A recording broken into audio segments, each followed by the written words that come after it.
Our next section, sex tech and AI, the good, the bad, the biased. We all know that sexual wellness is one of the most human spaces, but it's also one of the most stigmatized, especially towards women. So in this next fireside chat, we'll explore how AI and tech is being used in sex tech to create more inclusive, stigma-free experiences. Please welcome Rocío Bachmaier, CEO and AI advisor at Atlan AI. She has more than 10 plus years in tech across banking and retail experience, and she founded her own AI advisory to help startups, SMEs, and VCs cut through the hype and turn AI into real results with clarity, action, and heart. Hi, Rocío. Hi, thank you for having me, Maria. Our pleasure. So, you bring definitely a wealth of experience as an AI advisor and have worked across many industries. Last year, you told me that you advised a sex tech scale-up with a focus on female pleasure, women's sexual wellness, and breaking taboos. Can you tell us more about that experience? Of course, it was very rewarding, but very unexpected. You know, like sex tech is not really the most conventional industry that you can think of. But I got really, really excited when I understood what was behind. And I mean, since it was my first time, I even had to discover what the industry was really about. You would perhaps first think that it's all about, you know, enhancing pleasure. But there's so much more behind it. The company that I work with, it was a scale-up in SexTech that offers products for menopause, for menstruation, and for sexual intimacy. So it's not just everything that you may think of. And in that sense, I learned so much.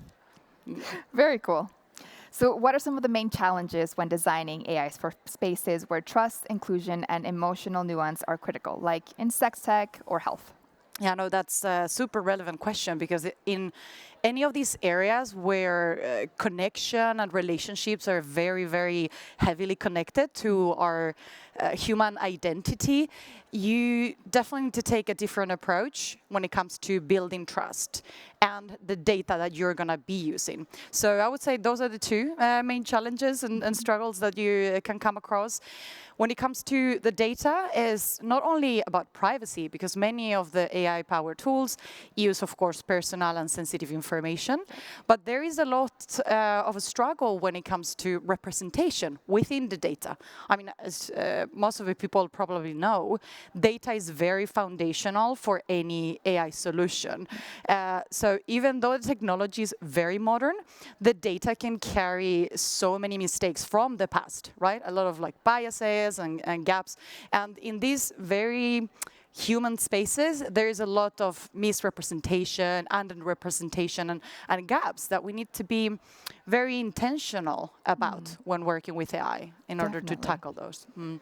And the second one, when it comes to trust, it's such a new thing, AI, right? Or it's not that new, but like for the market, it's quite new and it feels quite scary if you don't really understand how it works. So you really need to put a heavy focus on placing yourself where the humans are, really understanding their emotions and tapping onto that to help them understand how the technology works, what they can expect, how their data is even used in order to make sure that they really feel safe and empowered to use those products.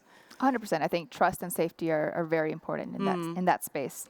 So what are some ways that AI is being used to enhance emotional connection rather than replace it? Because that's also a concern of mine. 100%, yeah. That's a really good question that many people have. It's very easy to flip on the negative side and just like be driven by fear. But I think it's really important to really focus on the bright side.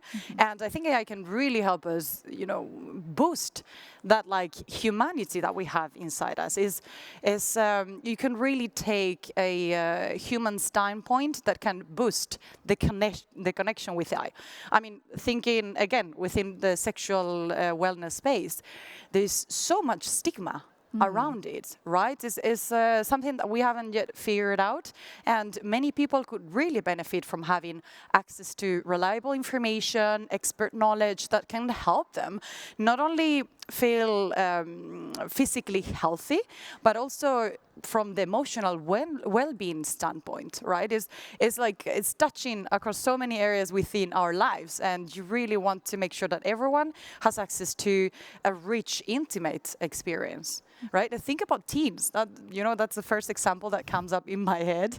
Like when you were a teen, and I would say the majority of teenagers go through this phase where you want to discover who you are and your identity, which means that you're gonna like try to get really rid of your parents and any other standards around you, right? So today, most of the teenagers, where do they go to as a source of information for sexual wellness, health, and discovery? The internet. Not really the best source of information, Definitely right? There's not.